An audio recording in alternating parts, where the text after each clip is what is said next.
Hello बच्चों, कैसे हैं आप लोग। आज हम लोग बच्चों जो नर्स्ट इक्वेशन पे अगला लेक्चर लेने वाले थे, जिसमें सिर्फ जो भी बातें की जाएंगी वो जबरदस्त होंगी, वो इंपॉर्टेंट होगी और वो एग्जाम पॉइंट ऑफ व्यू से बिल्कुल भी जरूरत वाली चीजें होंगी।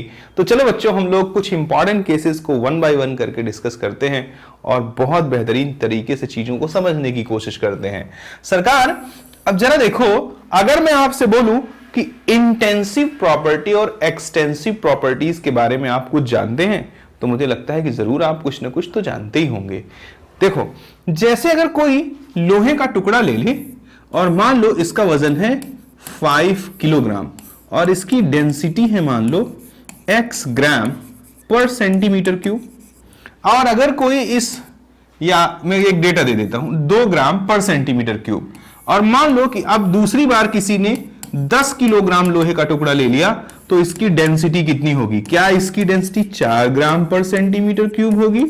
कृपया करके ये मत कहना इसकी डेंसिटी 4 ग्राम पर सेंटीमीटर क्यूब नहीं होगी, इसकी डेंसिटी 2 ग्राम पर सेंटीमीटर का क्यूब ही होगा। इसका मतलब कि डेंसिटी एक ऐसी प्रॉपर्टी है जो सब्सटेंस के अमाउंट पर डिपेंड नहीं कर रहा है। चाहे 5 ग्राम लोहे का टुकड़ा हो, चाहे 100 ग्राम या पूरे धरती का लोहा ले आ दो, तो उसकी डेंसिटी में कोई बदलाव नहीं होगा। ठीक इसी तरह से अगर मान लीजिए कि मैं 1 लीटर पानी ले लूं, तो भी उसकी डेंसिटी क्या होगी?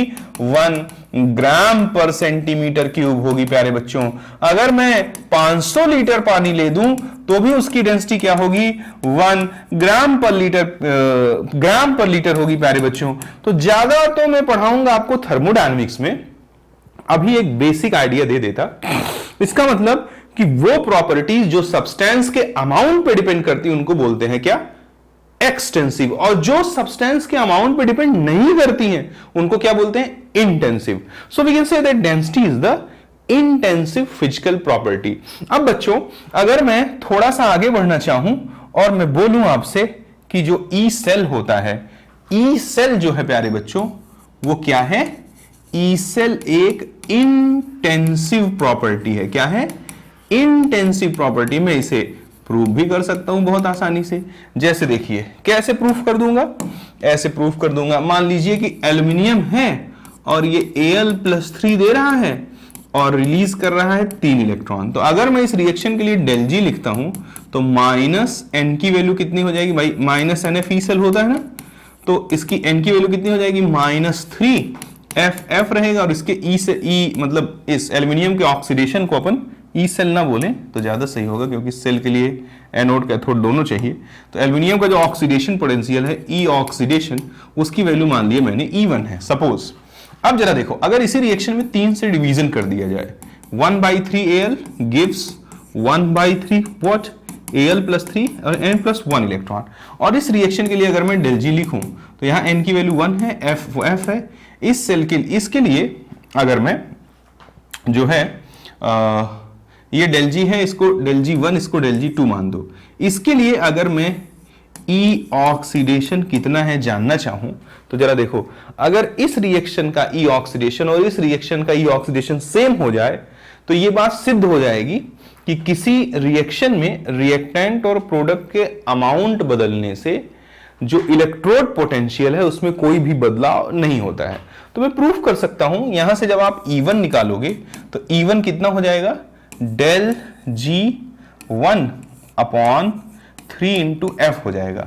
अब आप जानते हो कि डेल G जो भी स्टेट फंक्शंस होते हैं वो एक्सटेंसिव प्रॉपर्टी होते हैं, ऐसा हम पढ़ते हैं थर्मोडायनेमिक्स में। तो डेल G अगर एक्सटेंसिव प्रॉपर्टी है, तो इस रिएक्शन में हमने 3 से डिवाइड कर दिया, तो जो डेल G2 होगा, यानी इस रिएक्शन का change in Gibbs free energy, वो पहले वाले का 1/3 होगा, because del G is an extensive property. तो यहां से अगर मैं ई ऑक्सीडेशन लिखूंगा, तो जरा देखिए ये किसके बराबर आ जाएगा? ये आ जाएगा डेल G2 अपॉन F के बराबर आ जाएगा। And if we are going to write the value of del G2 is equals to del G1 upon 3 into F।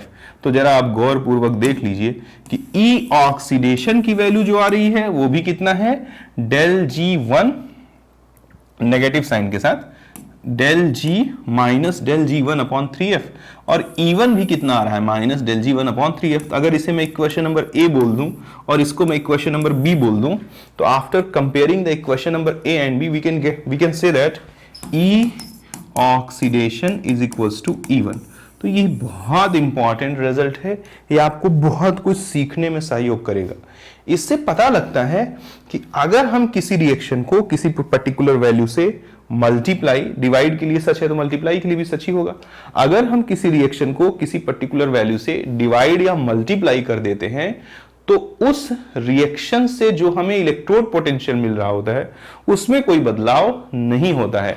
यानी कि अगर इस रिएक्शन का इलेक्ट्रोड पोटेंशियल मान लीजिए x वोल्ट दिया है तो इसका कितना होगा, ऑप्शन नंबर 1 कह देगा x, ऑप्शन नंबर 2 कह देगा x/3, ऑप्शन नंबर 3 कह देगा 3x और ऑप्शन नंबर 4 कह देगा 2x। तो सबको लगेगा कि इसका x था, 3 से डिवाइड किया तो इसका x/3 हो जाएगा, बट ये गलत हो जाएगा, इसका भी क्या रहेगा x, because E cell is an intensive property and it doesn't depends upon the molar coefficient of the species which is participating in either oxidation or we can in reduction, or we can say that in reduction। उम्मीद करता हूं कि आपको ये बात समझ में आई होगी। अब बच्चों आगे चलते हैं। एक बात बहुत अच्छे से समझ लेना कि इंटेंसिव प्रॉपर्टीज को आपस में जोड़ा या घटाया नहीं जा सकता है। किसी भी इंटेंसिव प्रॉपर्टी को आपस में जोड़ा या घटाया नहीं जा सकता है।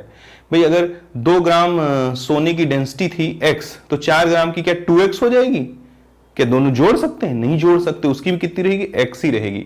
तो ध्यान रखें। जैसे एक और एग्जांपल दे देता हूं, जैसे मान लो कि हमारे पास एक बाल्टी भर के पानी था और ये पानी 100 डिग्री सेंटीग्रेड पे था, तो मैंने इसमें से एक ग्लास पानी निकाल दिया, उसका भी टेम्परेचर 100 डिग्री सेंटीग्रेड होगा।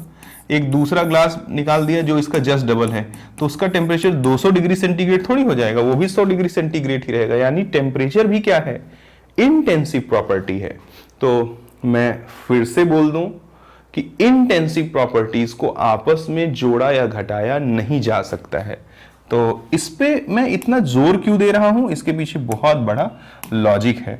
तो देखें मैं क्या कहना चाहता हूं, मैं कहना चाहता हूं बहुत इंपॉर्टेंट सी लाइन कि वी कैन नॉट ऐड और subtract, we can not add और subtract intensive properties, intensive property या प्रॉपर्टीज कह दो, कुछ भी कह दो, क्या ही फर्क पड़ता है।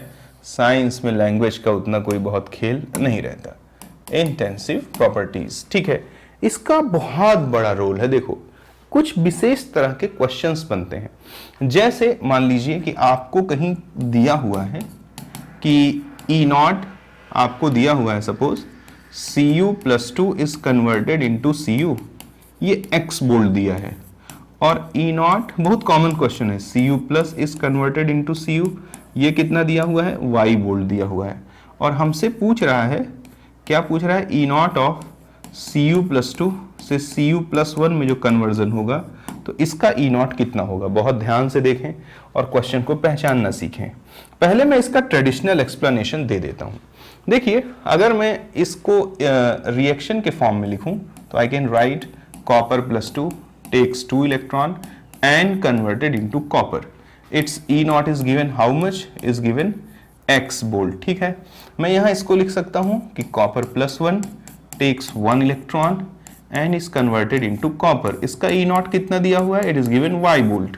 अब बच्चों जरा ध्यान पूर्वक बातों को ऑब्जर्व करो।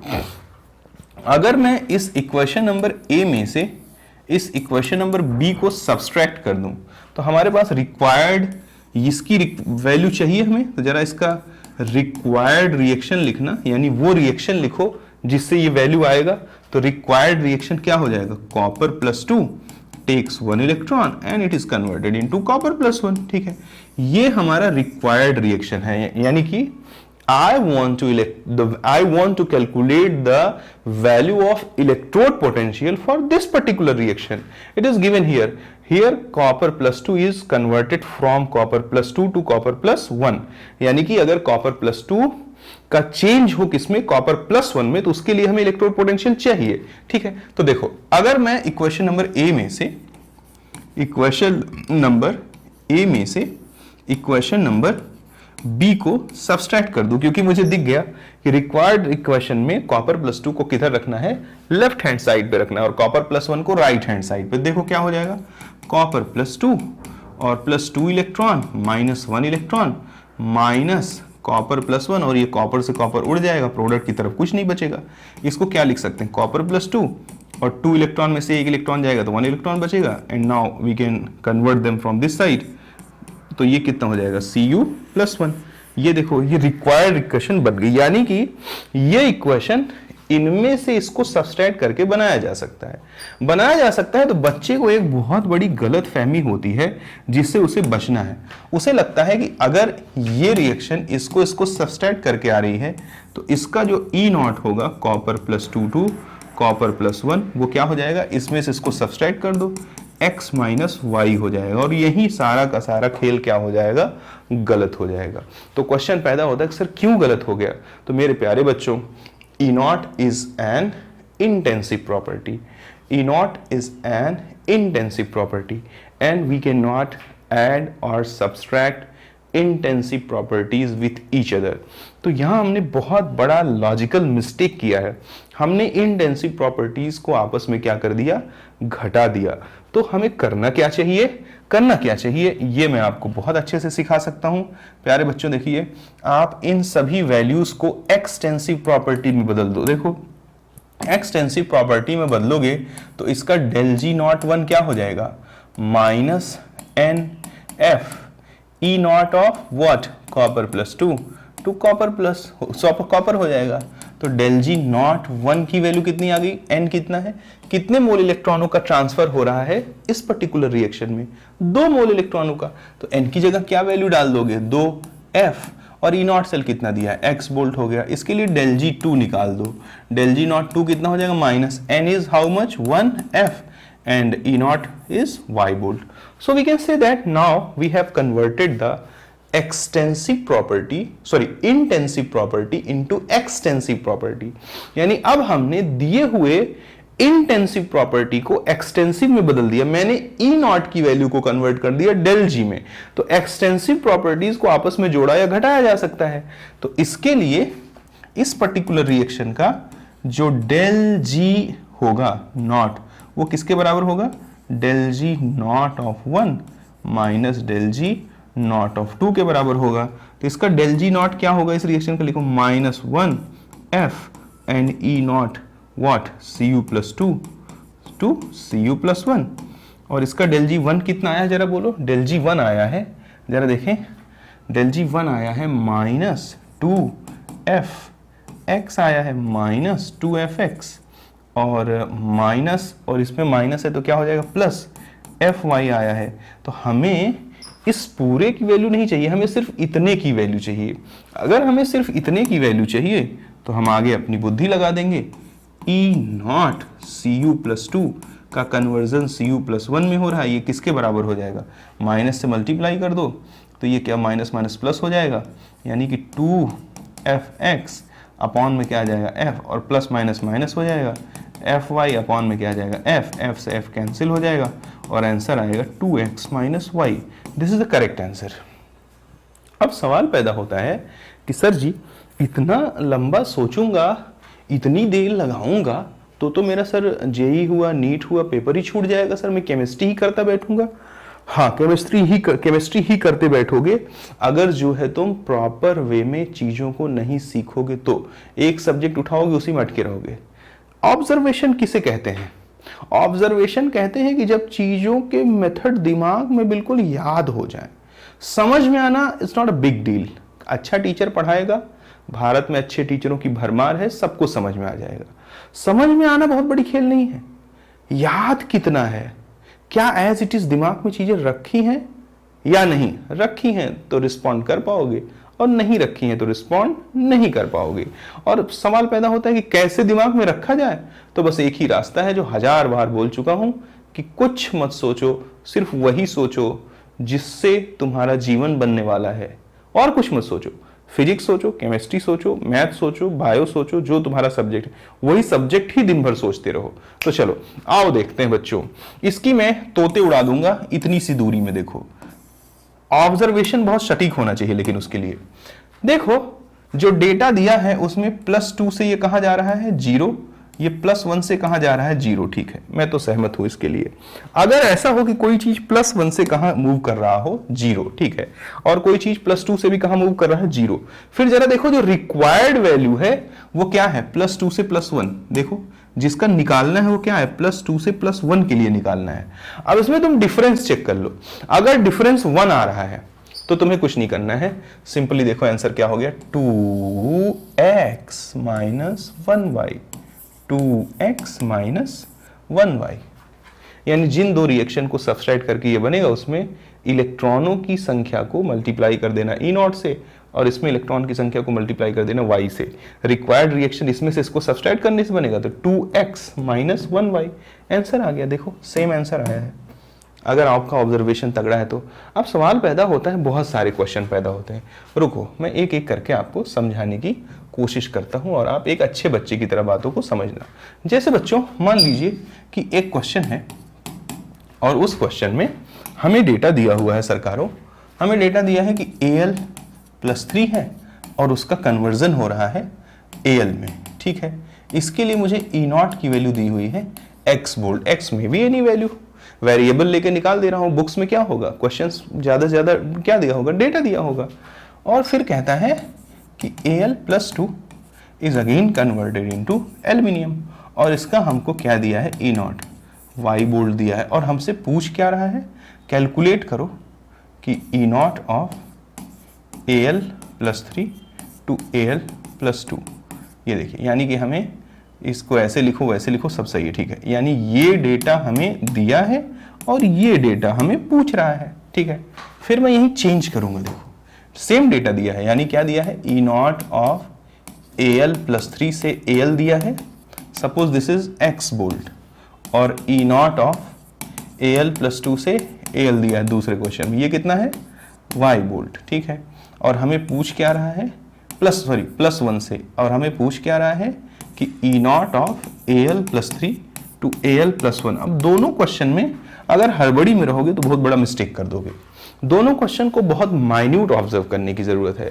प्यारे सरकार, जब तुम यहां देखोगे तो देखो ये 3 से कहां जा रहा है 0 जा रहा है, ये 2 से कहां जा रहा है 0 जा रहा है। तो पीछे मैंने जो लॉजिक सिखाया उसमें मैंने क्या बोला, कहीं से भी शुरू हो जाना कहां चाहिए 0, कहीं से भी शुरू हो जाना कहां चाहिए 0। ठीक है, फिर मैंने सिखाया था कि जहां से ये शुरू हो रहा है और जहां से ये शुरू है दोनों के बीच में डिफरेंस 1 होना चाहिए। देखो ये वही पूछ रहा है, Cu+2 से Cu+1 पूछ रहा है, दोनों के बीच में डिफरेंस कितना है 1 है। ठीक है, तो देखो ये बात यहाँ लागू होती है क्या, हाँ दोनों के बीच में डिफरेंस कितने का है, 3 और 2 के 1 का डिफरेंस है। हाँ 60 से आंसर आएगा क्या, कि 3 × x - 2 × y, यही आंसर आएगा 100%। चाहो तो आप ये जो ट्रेडिशनल मेथड था उससे इसको सॉल्व करके देख लेना, और कहो तो मैं सॉल्व करके दिखा देता हूँ कौन सी आग लगी है। देखो हमारे पास यहाँ ये रिएक्शन इसके लिए दिया है। ठीक है, तो जरा देखो हमें दिया क्या है, Al+3 takes 3 electron and converted into aluminium.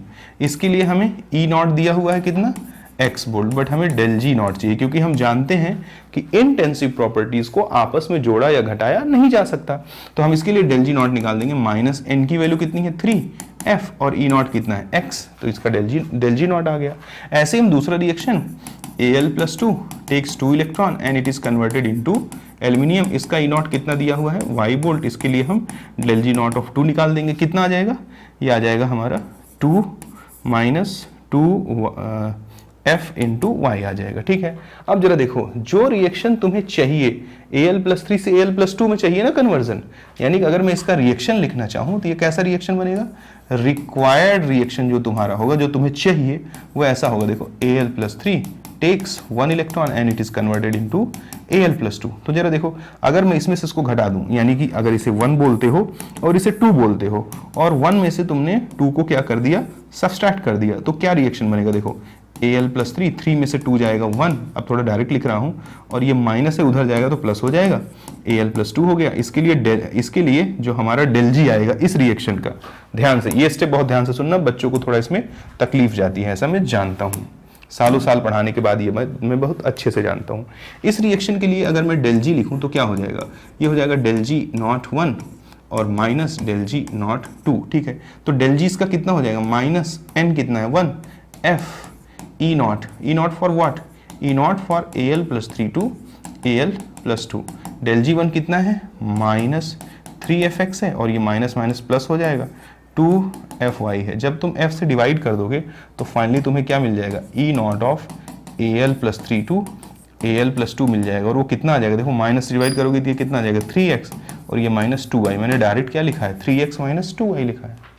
तो ट्रेडिशनल पैटर्न को बोर्ड वगैरह में अगर ऐसा क्वेश्चन तो आता नहीं है, वैसे बोर्ड वगैरह में तो लिखना ही पड़ेगा, बट अमूमन बोर्ड में सीबीएसई में इस तरह के क्वेश्चंस नहीं पूछते हैं। बट जो बच्चा तैयारी कर रहा है, नीट का और मेंस का लेवल ऑलमोस्ट सेम है। कई बार अभी पिछले से पिछले साल का नीट का केमिस्ट्री का पेपर देखो, मेंस से कठिन है। हाँ, एडवांस के लिए अलग टीचिंग लगती है, वो समय आएगा तो करके दिखाया जाएगा। अभी आपको एक जो बेसिक फंडामेंट है वो, और प्लस मेंस से थोड़े ऊपर तक अपन चलेंगे। बट कोर एडवांस की टीचिंग ये नहीं है, कोर एडवांस की टीचिंग कुछ डिफरेंट है, वो अलग ही चीज़ है और उसमें आपको अलग ही मज़ा आएगा। तो देखो सरकार, अगर हमने इतना कर दिया तो हम ये बात एक्सेप्ट कर सकते हैं, हाँ सर ने जो सिखाया वो बहुत ज़बरदस्त बात है। बट क्या है, जब तुम हड़बड़ी में रहोगे ना और तुमसे ये पूछेगा तो तुम कह दोगे 3x माइनस वाई, और वहीं आंसर क्या हो जाएगा, गलत। कैसे गलत हो जाएगा देखो, और क्यों गलत हो जाएगा देखो। ये 3 से कहाँ जा रहा है, 0, यस ये तो मेरे सर ने सिखाया। ये +1 से कहाँ जाना है, 0, अच्छी बात है, ये तो मेरे सर ने सिखाया। लेकिन इसके बीच डिफरेंस कितने का है, 2 का है। ओह, मैंने किसके लिए सिखाया था डिफरेंस, 1 के लिए। देखो जब Al+3 और Al+2 के बीच डिफरेंस 1 का था तो इसका मतलब कितने इलेक्ट्रॉन लग रहे थे, 1। ये स्टेप बहुत ध्यान से देखो, अगर 1 इलेक्ट्रॉन लग रहे थे तो यहां जो डेल जी नॉट आया उसमें क्या आया, 1। अब 1 से किसी को डिवाइड कर दूंगा तो कोई फर्क नहीं पड़ेगा। बट अगर यहां 2 इलेक्ट्रॉन लग रहे होंगे तो यहां कितना आ जाएगा, 2 से डिवाइड करूंगा तो फर्क पड़ेगा। यानी कि आंसर ये तो नहीं होगा, बट आंसर ये होगा, देखो 3x minus Y divide by 2। कहो तो इसको ट्रेडिशनल पैटर्न से करके दिखा दूं, कौन सा आग लगा हुआ है। देखो Al+3 है और ये 3 इलेक्ट्रॉन लेकर के एल्यूमिनियम में कन्वर्ट हो जा रहा है, और Al+1 है, ये 1 इलेक्ट्रॉन लेकर के एल्यूमिनियम में कन्वर्ट हो जा रहा है, ठीक है। अब जरा देखो, इसके लिए अगर मैं डायरेक्ट लिख रहा हूँ, डेल जी नॉट निकालता हूँ तो वो कितना हो जाएगा, -n(f) और E नॉट कितना दिया है, x। इसके लिए डेल जी नॉट निकालता हूँ तो कितना हो जाएगा, -1f और ये कितना हो जाएगा, y, ठीक है। अब हमारे पास जो रिक्वायर्ड रिएक्शन है, देखो वो क्या है। जो रिक्वायर्ड रिएक्शन है प्यारे बच्चे, वो है Al+3 takes 2 electron and converted into Al+1, ठीक है। अब ये कैसे मिलेगा, अगर मैं इसमें से इसको सब्सट्रैक्ट कर दूं, 1 में से 2 को सब्सट्रैक्ट कर दे बच्चे तो Al+3 में से तुम क्या, ये 3 में से जब 1 इलेक्ट्रॉन जाएगा तो क्या बचेगा, 2। Al उड़ जाएगा और ये Al माइनस साइन है उधर आ जाएगा तो क्या हो जाएगा, प्लस Al+1। ये किसके बराबर हो जाएगा, इस रिएक्शन का जो डेल जी है वो del G not of 1 minus del G not of 2 के बराबर होगा। तो डेल जी इसका नॉट क्या हो जाएगा, माइनस n कितना आ गया यहाँ 2f और E not of what, E not of conversion of Al+3 into Al+1, यानी Al+3 का Al+1 में कन्वर्जन। ये किसके बराबर हो जाएगा बच्चे, डेल जी 1 कितना है, -3fx और माइनस माइनस प्लस 1fy। जब डिवाइड करोगे तो E not of Al+3 is converted into Al+1 तो वो कितना हो जाएगा, वो हो जाएगा 3x minus Y divided by, ये देखो 2 नीचे चला जाएगा। तो ये बहुत इंपॉर्टेंट है, इसका भी शॉर्ट ट्रिक बन सकता है। क्या बन सकता है कि जो पूछ रहा है अगर उसमें डिफरेंस 1 है तो 1 से तुम किसी डिजिट में डिवाइड करते हो तो कोई फर्क नहीं पड़ता है। बट जो पूछ रहा है अगर उसका डिफरेंस 2 है, 3 है, 4 है तो अपॉन में वही चला जाता है। उम्मीद करता हूं कि आपको समझ में आया होगा अच्छे से और आप इसको सीख पाए होंगे। बहुत थॉरोली अगर चीज़ों को सुनेंगे तो बहुत अच्छे से सीख पाएंगे। तो मैं कुछ और क्वेश्चन बना देता हूं। जैसे मान लीजिए कि हमें एक मेटल दे देता है M और ये M+4 है, M में कन्वर्ट हो रहा है, ठीक है। और इसके लिए हमें E नॉट की वैल्यू दी हुई है, कितनी दी हुई है, x बोल्ट दी हुई है, और हमें E नॉट की वैल्यू दी हुई है क्या, M+3 है, वो किस में कन्वर्ट हो जा रहा है, M में, y बोल्ट दी हुई है। और हमें E नॉट पूछ रहा है किसका, +4 से +3 का। तो देखो यहाँ डिफरेंस कितने का है, 1 का। देखो ये कहाँ गया, +4 से 0 में गया। तो देखो ये हमारे केस में फिट बैठता है कि नहीं, ये +4 से कहाँ गया 0, ये +3 से कहाँ गया 0, ठीक है, अच्छी बात है। अब ये +4 से +3 जा रहा है, यहाँ डिफरेंस 1 है, एक लाइन में आंसर आएगा 4 × x माइनस 3 × y, बात खत्म। लेकिन अगर यही ये पूछता कि ये दिया हुआ है और तुम निकालो कि E0 ऑफ, जैसे यहाँ मान लो ये दिया होता कि प्लस, चलो इसको नहीं छेड़ते हैं, E0 ऑफ m + 4 से m दिया है x वोल्ट, और E0 ऑफ m + 1 से m दिया है कितना y वोल्ट, और हमसे पूछ क्या रहा है E0 ऑफ m + 4 से किस में कन्वर्ट हो रहा है m + 1 में। तो इसको थोड़ी कर दोगे कि 4x - y, ये तो गलत हो जाएगा, क्योंकि जरा देखो यहाँ डिफरेंस कितने का आ रहा है 3 का, तो सही क्या होगा 4x - 1y divided by 3, this is the right answer. तो इस तरह के क्वेश्चंस आपकी ज़िंदगी में आकर के भूचाल मचाएं, इससे पहले आप क्वेश्चन के अंदर घुस के उसकी ज़िंदगी में भूचाल मचा दीजिए, और इतना ज़बरदस्त कॉन्सेप्ट डेवलप करके रखिए कि आप रगड़ के रख दीजिए क्वेश्चन को, इससे पहले वो आपको रगड़े। बच्चों इसके बाद मालूम है ना, आप एक गलती कर दोगे और मैं डैम श्योर हूँ कि आपसे वो गलती हो ही जाएगी। एक क्वेश्चन का टाइप बनता है, वो क्या है जरा देखो, एक क्वेश्चन का टाइप है वेरी इंपॉर्टेंट, और जल्दबाजी में बैठा बच्चा आई एम डैम श्योर कि ये गलती करता है। क्या है जरा देखो, एक आपको सेल नोटेशन दिया होगा, suppose it is like Cl minus या is converted into Cl2, double vertical line, उसके बाद आपको दिया है मान लीजिए कि जो है copper +2 is converted into copper, ठीक है, और आपको मालूम होना चाहिए कि गैस का हमेशा पार्शियल प्रेशर दिया है। सपोज हियर 1 atm दिया है, 1 लेने से थोड़ा मतलब कैलकुलेशन कम आएगा, 2 भी हो सकता है, और यहां मान लीजिए कंसंट्रेशन दिया है 0.001, और यहां मान लीजिए कंसंट्रेशन दिया है 0.01, और हमें इस सेल का सेल पोटेंशियल पूछ रहा है कि कितना आएगा। तो अगर हमें इस सेल का सेल पोटेंशियल दिया है, पूछ रहा है, हमसे कह रहा है कि E0 सेल जो है वो मान लीजिए x वोल्ट दिया है, कोई एक डेटा दिया रहेगा। अब तुम देखो कि तुम क्या गलती करोगे। तुम्हें नर्स्ट इक्वेशन लगाने की आदत पड़ी हुई है, कैसे? तुम्हें नर्स्ट इक्वेशन ऐसे लगाने की आदत पड़ी है, E cell is equals to E0 cell minus 0.0592 upon n, ये 2 मोल इलेक्ट्रॉन दे रहा है, ये 2 मोल ले रहा है, अपॉन 2, और लॉग ऑक्सीडेशन अपॉन रिडक्शन की आदत लगी है, तो तुम E0 की वैल्यू x लिख दोगे, -0.0592 अपॉन 2 लिख दोगे, लॉग ऑक्सीडेशन का कंसंट्रेशन कितना दिया है 0.001 लिख दोगे, और रिडक्शन का कंसंट्रेशन कितना दिया है 0.01, और पूरा गोबर हो जाएगा खेल। देखो ये तुम तब करते थे जब वो ऐसा रहता था, देखो जैसे मान लो कि zinc is converted into Zn+2, double vertical line Cu+2 is converted into copper. तो देखो ये इसका कंसंट्रेशन दिया रहता था, देखो तो वो कहाँ आ जाता था ऊपर, और इसका तो नीचे आ ही जाता था। लेकिन यहाँ जरा देखो, इधर नहीं, इधर कंसंट्रेशन दिया है। जरा एक बार रिएक्शन लिखो, जब रिएक्शन लिखोगे तो 2Cl- is converted into Cl2 by removal of 2 electron, और फिर यहाँ क्या हो जाएगा, Cu+2 takes 2 electron and converted into copper. जब इस रिएक्शन को जोड़ोगे और नेट सेल रिएक्शन लिखोगे तो नेट सेल रिएक्शन तुम्हारा क्या आ जाएगा, 2Cl- plus copper plus 2 gives Cl2 और प्लस कॉपर, और 2 इलेक्ट्रॉन से 2 इलेक्ट्रॉन कैंसिल हो जाएगा। जरा सावधान हो जाओ। ये देखो Cl- का कंसंट्रेशन 0.001 और कॉपर +2 का कंसंट्रेशन 0.01। इस रिएक्शन का जब Q लिखोगे उसका प्रेशर 1 atm, तो प्योर कॉपर का तो कंसंट्रेशन 1 ही हो जाएगा, प्रेशर भी कितना दिया है 1 दिया है। ये देखो ये दोनों अपॉन में आ जाएंगे, 0.01 और इसके सामने क्या आ जाएगा 0.001 का स्क्वायर, यानी कि दोनों डेटा Q रिएक्शन क्यूसेंट निकालते समय अपॉन में आए, और आपने क्या वो ट्रेडिशनल मेथड की ऑक्सीडेशन अपॉन रिडक्शन आपने उठा के उसको ठोक दिया कहाँ, ऊपर की तरफ। पूरा आंसर गलत हो जाएगा बच्चों, इससे सही आंसर आ जाएगा। अब E is equals to E0 की वैल्यू कितना है x माइनस 0.0592 अपॉन 2 लॉग ये 1 अपॉन ये 10 की पावर -2 है, ये 10 की पावर -3 का स्क्वायर यानी कि 10 की पावर -6 है, 10 की पावर -8।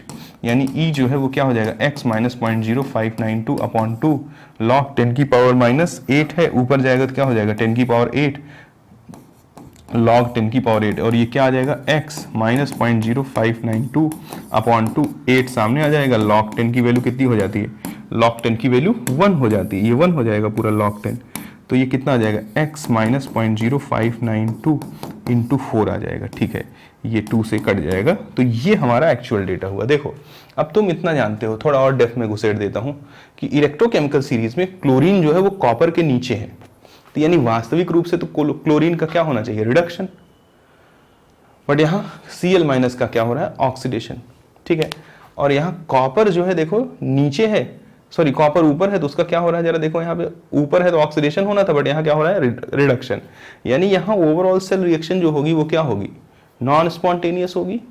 तो जो E की वैल्यू आएगी वो क्या आ जाएगी, E की वैल्यू नेगेटिव आ जाएगी, यानी कि ये घटने वाली वैल्यू इससे बड़ी आएगी, तो x जो भी डेटा दिया होगा वो इस पूरे मल्टीप्लिकेशन से क्या होगा, छोटा होगा। पता नहीं आपको ये बात इतनी गहराई से समझ आती है कि नहीं, आई डोंट नो, लेकिन मैं इतना तो जरूर क्लेम करता हूँ कि अगर आप सारी वीडियोस को शुरू से, भाई ऐसा तो कुछ है नहीं कि 5 मिनट में पूरा केमिस्ट्री समझे, इलेक्ट्रोकेमिस्ट्री एक भारी यूनिट है, इसके लिए कम से कम 10 लेक्चर लगेगा, मिनिमम 10 लेक्चर, प्रैक्टिस लेकर के तो 12, 13, 14 लेक्चर लगेगा। आप बच्चों उसमें आपको अगर डेप्थ से नहीं देखोगे तो एक जब कॉन्सेप्ट एक दूसरे से रिलेटेड आ जाएगा तो ऐसी स्थिति में आपको समस्या पैदा होने लगेगी, तो वहां एक ही चीज काम आएगा, वो क्या है, धैर्यपूर्वक वीडियोस को देखना और बढ़िया से पढ़ाई करना, और अच्छा लगे तो लाइक कमेंट कर देना, अच्छा ना लगे तो भी सजेस्ट करना कि भाई क्या सुधार किया जा सकता है। तो प्यारे बच्चों ये बहुत इंपॉर्टेंट बात है। अब हम लोग आगे की तरफ चलेंगे, कुछ ज्यादा नहीं, थोड़े बहुत क्वेश्चंस देखने की कोशिश करते हैं।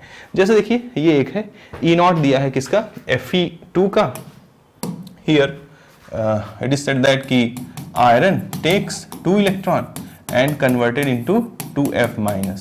Its E0 is given how much, 2.8 volt, and again say कि iron नहीं सॉरी फ्लोरीन है, फ्लोरीन हाफ मोल 1 इलेक्ट्रॉन लेता है and it is converted into F minus, इसका E0 हमसे पूछ रहा है, तो यही तो इतनी देर से पढ़ा रहा था तुमको, तुम्हें क्या लगेगा कि इसको डिवाइड बाई 2 कर दो, 1.4 सर आंसर दूसरा है, नहीं आंसर पहला है, क्योंकि E is the intensive property and by changing the molar coefficient of reactants and product we cannot change the value of E. E is an intensive property, so beware, very careful. आगे रहे, ये देखिए हमसे कहता है Fe+2 Fe में convert हुआ और उसके लिए हमें ये इतना दिया है डेटा, और Fe+3 Fe+2 में कन्वर्ट हुआ इसके लिए इतना, तो हमें इसके लिए पूछ रहा है। अब देखो यहाँ कोई लॉजिक फॉजिक नहीं लगेगा, ट्रेडिशनल मेथड से सॉल्व करना पड़ेगा। देखो Fe है और ये क्या है 2Fe+3 है, और ये क्या दे रहा है 3Fe+2 दे रहा है, ठीक है, ये हमारी रिक्वायर्ड रिएक्शन है, this is our required reaction. Data क्या है हमारे पास, डेटा हमारे पास ये है, देखिए कि Fe+2 takes 2 electron and converted into Fe. Its E0 is given how much? Its E0 is given minus 0.441 volt, ठीक है, और हमें क्या दिया है Fe+3, ये Fe+3 takes 1 electron and converted into Fe+2. Its E0 is how much? Its E0 is 0.771 volt, ठीक है। हमें इन दोनों रिएक्शन की मदद से ये चाहिए, तो देखो कैसे दिमाग लगा के बना दिया जाएगा। देखो हमें Fe+3 किधर चाहिए, लेफ्ट हैंड पे, यहाँ पे Fe+3 किधर है, लेफ्ट हैंड पे, इट्स ओके, लेकिन हमें Fe+2 किधर चाहिए, राइट हैंड पे, ठीक है। तो अगर हमें Fe+2 किधर चाहिए, राइट हैंड पे, तो हम ये वाली रिएक्शन को पलट देंगे, तो जैसे ही हम इसको पलटेंगे तो ये क्या हो जाएगा, जरा देखो Fe gives Fe+2 bye releasing 2 electron, तो इसका E0 कितना हो जाएगा, माइनस की जगह प्लस लग जाएगा, क्योंकि रिडक्शन E ऑक्सीडेशन क्या होता है, E ऑक्सीडेशन होता है माइनस ऑफ E रिडक्शन के, तो ये प्लस 0.441 वोल्ट के बराबर हो जाएगा, ठीक है। अब खेल बनाते हैं, Fe जो 3 है इसके सामने 2 है, तो इस रिएक्शन को 2 से मल्टीप्लाई कर दो, 2 से मल्टीप्लाई करोगे तो 2Fe+3 takes 2 electron and converted into 2Fe+2, ठीक है। लेकिन E0 में 2 से मल्टीप्लाई करने की भूल मत करना, E0 इसका 0.771 वोल्ट ही होगा, क्योंकि E0 is an intensive property and it doesn't depends upon the molar coefficient of reactant as well as product, ठीक है। तो प्यारे सरकार, अगर आपको इतना बन गया तो अगर मैं इस रिएक्शन का कुछ हिंदी में नाम रख दूं क, और इस रिएक्शन का कुछ हिंदी में नाम रख दूं ख, ठीक है। तो now we are interested to add these two equations. तो जब हम इनको ऐड करेंगे तो देखो ये हमारा क्या आ गया, 2Fe+3 है, 2Fe+3, ठीक है। इसमें ये क्या आ जाएगा, आयरन ऐड हो जाएगा, ठीक है। और क्या ऐड होगा, 2 इलेक्ट्रॉन ऐड होगा, ठीक है। और राइट साइड पे क्या हो जाएगा, ये Fe+2, ये 2, तो ये क्या हो जाएगा 3Fe+2 और क्या हो जाएगा 2 इलेक्ट्रॉन, ठीक है। तो 2 इलेक्ट्रॉन से 2 इलेक्ट्रॉन कैंसिल हो जाएगा। इस रिएक्शन का जो डेल जी होगा बच्चों वो किसके बराबर होगा, इसके del G not of 1 plus del G not of 2। वहां सब्सट्रैक्ट करने से आता था, यहाँ ऐड करने से आ रहा है, तो उससे क्या फर्क पड़ता है, इधर देखो। तो इसका डेल जी नॉट कितना हो जाएगा, माइनस, यहाँ पे जरा देखो कितने मोल इलेक्ट्रॉनों का ट्रांसफर हो रहा है, बहुत ध्यान से देखो। 2 मोल Fe+3 है और 1 मोल Fe+2 है। ये दोनों यानी कि टोटल 3 मोल, और यहाँ 3 मोल क्या है, Fe+2 है, ठीक है। तो जरा देखें, अगर हम यहाँ n निकालना है, -n Fe what, E for this, for what, Fe+3 to Fe+2, यानी कि इस रिएक्शन का E वो किसका हो जाएगा, इसका डेल जी नॉट 1 कितना हो जाएगा, n कितना है जरा देखिए, n की वैल्यू 2 है, तो 2 इंटू 0.441 प्लस, इसके लिए n की वैल्यू कितनी है, इसके लिए भी n की वैल्यू 2 ही है, तो 2 इंटू 0.771 हो जाएगा, ठीक है। इसके लिए n निकालना है तो बहुत आसानी से आ जाएगा, देखो 2Fe+3 है प्लस Fe है और इसका कन्वर्जन किस में हो रहा है, 3Fe+2 में, ठीक है। तो जरा देखो हुआ क्या होगा, इसके 2 मोल ने, 2 यानी 2 Fe ने क्या किया होगा, एक इलेक्ट्रॉन लिया होगा भाई, तभी तो Fe+3 से Fe+2 में जाएगा, Fe+3 से Fe+2 में जाएगा, यानी इसने 1 मोल, इसने 1 मोल इलेक्ट्रॉन दिया, और इसने क्या हुआ, इसने 2 मोल दे दिया होगा, तो ये किस में कन्वर्ट हो गया हो, Fe+2। तो देखो ये मिलके 3Fe+2 बना दिए, यानी कि जो total transferred moles of electrons है, ये सबसे इंपॉर्टेंट टॉपिक है, मतलब इंपॉर्टेंट पॉइंट है, वो 2 मोल हो रहे हैं। इसका जो है दोनों Fe+3 2 मोल इलेक्ट्रॉन लेके खुद को 2 मोल Fe+2 में बदल दे रहा है, और ये 2 मोल देके खुद को 1 मोल Fe+2 में बदल दे रहा है। तो इसका 2 मोल Fe+2, इसका 1 मोल Fe+2 मिलके कितना हो गया, 3 मोल Fe+2। ओके, तो हियर n की वैल्यू हाउ मच, 2। तो मैं डायरेक्ट लिख देता हूँ E0 Fe+3 is converted into Fe+2, और यहाँ मैंने कितना ले दिया, 2। तो डिवाइड करेंगे 2 से जब, तो जरा देखें यहाँ डेल जी नॉट हमने कितना लिया, डेल जी नॉट हमने -NF लेते हैं ना, हाँ, तो माइनस, अच्छा ओके, थोड़ी गलती हो गई है, लग रहा है गर्मी ज़्यादा ही पड़ रही है। देखिए इसका जब अपन डेल जी लिखेंगे तो -n, तो ये माइनस यहाँ आएगा, ठीक है, -n और F आएगा, ये F आ जाएगा, ठीक है।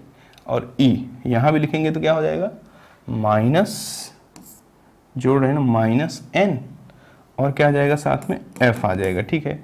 तो अब माइनस यहाँ हमारा n की वैल्यू कितनी आई, 2, तो इसको जब अपन डिवाइड करेंगे तो किससे डिवाइड कर देंगे, -2F से, तो पूरा FF कैंसिल हो जाएगा और ये माइनस माइनस प्लस हो जाएगा, यानी 2 इंटू 0.441 हो जाएगा, और ये माइनस कितना था, 2, तो ये प्लस हो जाएगा, 2 इंटू 0.771 हो जाएगा, और अपॉन में क्या आ जाएगा, 2 भी तो आएगा इसके साथ, तो 2 आएगा, तो ये 2 इंटू दोनों 2 को उड़ा देगा, यानी 0.441 और प्लस 0.771 यानी 112, 7 3 10 1 11 और 7 3 10 1 11 1 12, यानी 1.212 means third is the right answer.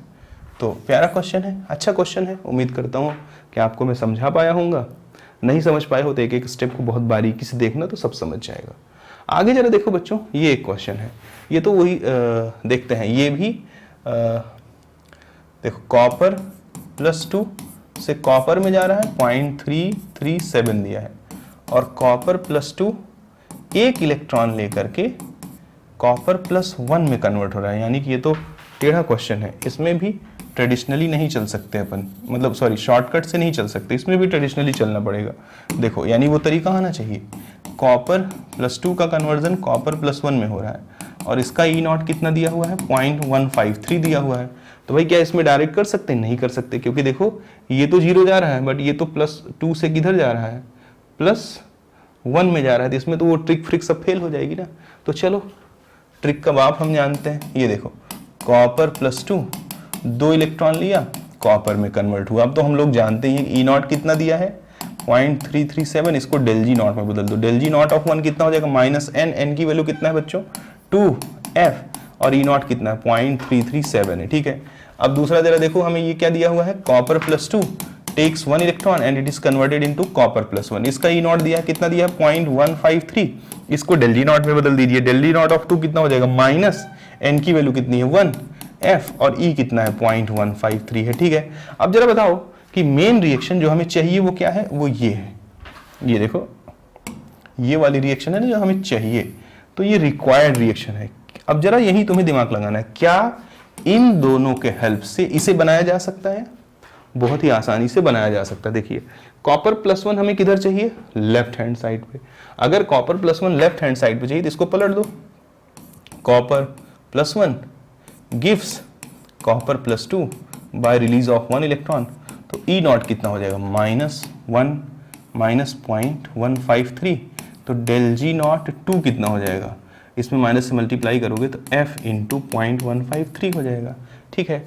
अब जरा देखो, अगर मैं इसे कुछ बोल दूं, इक्वेशन नंबर a बोल दूं, इसे इक्वेशन नंबर b बोल दूं, तो दोनों को अगर जोड़ देता हूं, इक्वेशन नंबर a को ऐड कर देता इक्वेशन नंबर b के साथ, तो जरा देखो क्या मिल जाएगा। कॉपर +1 में ऐड किया मैंने क्या, कॉपर +2, ठीक है, और क्या ऐड किया 2 इलेक्ट्रॉन, और इसमें राइट साइड पे क्या है कॉपर +2 1 इलेक्ट्रॉन, और क्या मौजूद है राइट साइड पे कॉपर। अब जरा देखो कॉमन क्या क्या है उसको उड़ा दो, कॉपर से +2 कॉमन है, ठीक है। तो कॉपर +1 है, ये 1 इलेक्ट्रॉन इधर आएगा तो क्या हो जाएगा 1 इलेक्ट्रॉन, और ये क्या हो जाएगा कॉपर। देखो रिक्वायर्ड रिएक्शन मिल गई कि नहीं मिल गई, यही तो रिक्वायर्ड रिएक्शन है। यानी कि अगर हम इसको पलट करके इसमें जोड़ दें तो रिक्वायर्ड रिएक्शन मिल जाएगी। इस रिक्वायर्ड रिएक्शन का जरा डेल जी दिखो, तो डेल जी नॉट किसके बराबर होगा, इसके और इसके सम के, यानी डेल जी नॉट ऑफ 1 और plus del G not of 2 के बराबर होगा। तो ये -NF E not what, copper +2 to copper, यही तो चाहिए हमको। ये किसके बराबर हो जाएगा, डेल जी नॉट 1 कितना है -2F, और 0.337 है। डेल जी नॉट 2 कितना है जरा बता दो जल्दी से। डेल जी नॉट 2 जो है हमारा वो कितना है प्लस F इंटू 0.153 है। तो जो CE नॉट CU +1 से CU आएगा, -F से डिवाइड कर दो तो माइनस माइनस प्लस हो जाएगा। ये क्या हो जाएगा 2 इंटू 0.337, और ये माइनस प्लस माइनस हो जाएगा, F कट जाएगा, और ये क्या हो जाएगा 0.153, यानी कि 2 से 14, 2 तिहाई 6, 1 7, 2 तिहाई 6, 0.674 में से 0.153 घटा देना है। तो 4 में से 3 गया 1, और 7 में से 5 गया तो कितना हो गया 2, और 6 में से 1 गया तो कितना हो गया 0.521 के आसपास आ जाएगा। तो अगर आप देखें जो ऑप्शन नंबर हमारा सेकंड दिया हुआ है प्यारे सरकार, वो कुछ और नहीं 0.52 ही है। उम्मीद करता हूँ आपको समझ में आया होगा। यानी ये बात सीखना कितना ज़रूरी है। किस बात को सीखना, कि कैसे हम किसी इंटेंसिव प्रॉपर्टी को एक्सटेंसिव प्रॉपर्टी में बदल करके अपनी ज़रूरत की चीज़ों को अपन क्या कर लेते हैं, निकाल लेते हैं। मेरे प्यारे सरकार देखते हैं अगला क्वेश्चन। अगला क्वेश्चन में हमें क्या दिया है, Cu+2 1 इलेक्ट्रॉन लेके Cu+1 बना देता है, ठीक है, और यहाँ Cu+1 1 इलेक्ट्रॉन लेके Cu बना देता है। तो क्या यहाँ ट्रिक लगेगा, यहाँ भी नहीं लगेगा, क्योंकि देखो प्रोडक्ट अलग अलग है। वहाँ प्रोडक्ट क्या बनता था, सेम। तो अब हमें पूछ क्या रहा है, Cu+2 से Cu पूछ रहा है। देखो ये भी वही है, देखो Cu+2 1 इलेक्ट्रॉन लिया और कॉपर +1 बना दिया। इसका ई नॉट कितना दिया हुआ है 0.15 दिया हुआ है, ठीक है। आगे जरा देखिए Cu+1 ये 1 इलेक्ट्रॉन लेकर के ये क्या बना दिया, कॉपर। इसका ई नॉट कितना दिया हुआ है 0.50 बोल दिया। पूछ किसका रहा है, देखो रिक्वायर्ड रिएक्शन क्या है। रिक्वायर्ड रिएक्शन जो हमारे पास है वो Cu+2 takes 2 electron and converted into copper, ये रिक्वायर्ड रिएक्शन है, ठीक है। तो देखो बच्चों, अगर मैं दोनों को जोड़ दूं, इन दोनों रिएक्शन को, तो यही मिल जाएगा। तो उससे पहले हम इन्हें डेल जी में कन्वर्ट कर लेते हैं। देखो अगर डेल जी निकालोगे तो डेल जी नॉट ऑफ 1 क्या हो जाएगा, -n की वैल्यू कितनी है 1 F, और ई नॉट कितना है 0.15। इसका डेल जी नॉट निकाल दो, डेल जी नॉट क्या हो जाएगा -1 एफ ई नॉट कितना है 0.50। ठीक है, अब अगर मैं इन दोनों रिएक्शन को जोड़ता हूं तो कॉपर +2 टेक्स 2 इलेक्ट्रॉन, कॉपर +1 से +1 कट जाएगा एंड गिव्स कॉपर। ठीक है, रिक्वायर्ड रिएक्शन जो हमारी थी वो बन के तैयार हो गई। तो इसका जो डेल जी होगा वो इन दोनों के डेल जी नॉट के सम के बराबर होगा, क्योंकि दोनों रिएक्शन को जोड़ने पे आई है। Del G not 1 plus del G not of 2 हो जाएगा। तो इसका डेल जी क्या हो जाएगा -n कितना है 2 F E for what, E for Cu+2 से Cu जो हमें निकालना है। ये देखो ये तो निकालना है। अब ये किसके बराबर हो जाएगा, डेल जी नॉट ऑफ 1 किसके बराबर है -f इंटू 0.15 और ये प्लस तो ये माइनस ही है ना, तो -f इंटू 0.50। अब यहाँ से अगर हम ECu+2 Cu निकालते हैं तो -2f से डिवाइड कर दीजिए, f से कैंसिल हो जाएगा और माइनस माइनस प्लस हो जाएगा। तो ये कितना हो जाएगा जो है आपका 0.15 प्लस 0.50 डिवाइड बाई 2, ये कितना आ जाएगा 5 और ये कितना आ जाएगा 5 1 6, 0.65 डिवाइड बाई 2 तो 2 दिया 6, 2 दूनी 4 1 5 2 5 10, 0.325 के आसपास आंसर आ जाएगा। और मेरे प्यारे सरकार अगर देखें तो ऑप्शन नंबर 2 में कुछ और नहीं 0.325 दिया हुआ है। तो ये कुछ क्वेश्चंस थे, शायद खत्म हो गए, हाँ खत्म हो गए प्यारे सरकार। ये कुछ क्वेश्चंस थे जो मतलब नर्स्ट इक्वेशन पे थोड़ा ट्रेडिशनल पैटर्न से इनको सॉल्व नहीं किया जा सकता है। इनको सॉल्व करने के लिए थोड़ा सा आपको एक डेफ्टनेस की ज़रूरत है, अदरवाइज जल्दबाजी में कुछ ना कुछ इनमें बच्चा क्या कर देता है, गलती कर देता है। उम्मीद करता हूँ कि मैं आपको सिखा सका हूँगा और अगर आपको अच्छा लगेगा और आप इससे कुछ सीख पाएंगे तो समझ लीजिए कि जो मेहनत की गई वो सफल हो जाएगी। आज के लिए इतना पर्याप्त है। Thank you.